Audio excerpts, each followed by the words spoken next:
হারামজাদা তুই ঘুমাইস? স্কুল কে যাবে? তোর বাপ। কটা বাজে? তো প্রতিদিন স্কুল যাওয়ার কথা ঘুমা হবে? বাবা মুই আজকাল স্কুল যাব না, আজকাল তুই যা। হাই বাপ, মুই কি কই ফেলানো?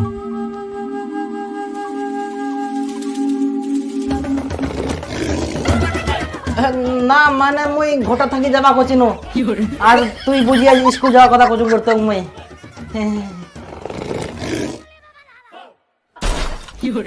হে প্রভু, আমি ছোট্ট একটি বালক হয়ে স্বয়ং আমার পিতাশ্রীকে আমি পাঠশালায় যাওয়ার আহ্বান করছি। এটা আমার অনেক বড় ভুল। আমাকে আনলিমিটেড শাস্তি দেওয়া হলে আমি প্রস্তুত, কারণ আমি অনেক বড় ভুল করেছি। কিন্তু আমি ছোট্ট একটি বালক হয়ে আমার কর্তব্য প্রত্যেক দিন পাঠশালায় যাওয়া। তো আমি পিতাশ্রীর পা স্পর্শ করে আশীর্বাদ নিয়ে চললাম আমি স্কুল।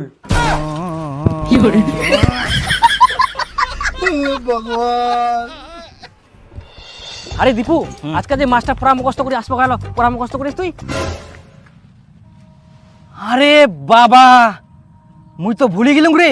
কি মনে আছে কর স্যার কি করালো? কালকে কিন্তু সবার পড়া মুখস্থ করে আসা চাই। যদি কেউ প্রশ্নের উত্তর দিতে না পারিস, মনে রাখিস আমার যেমন রাগ সেরকম কঠোরতম শাস্তিও দেই। আরে বিপুল, তোর কি পড়া মুখস্থ হয় আগর? হ্যাঁ, কালকে রাতে মুই সব মুখস্থ করে ফেলাম। মাস্টার প্রশ্ন ধরবে, মুই এক ঝলকে উত্তর দিয়ে দিম।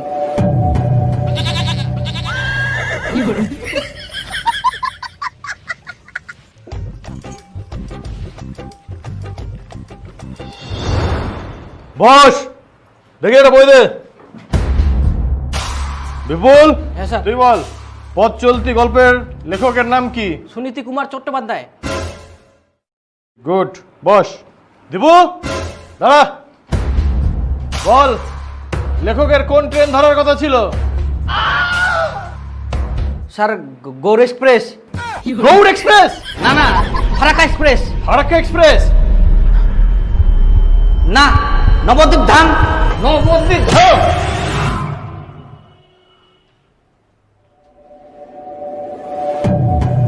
এতক্ষণ তাহলে মই স্বপ্ন দেখিয়ে নু।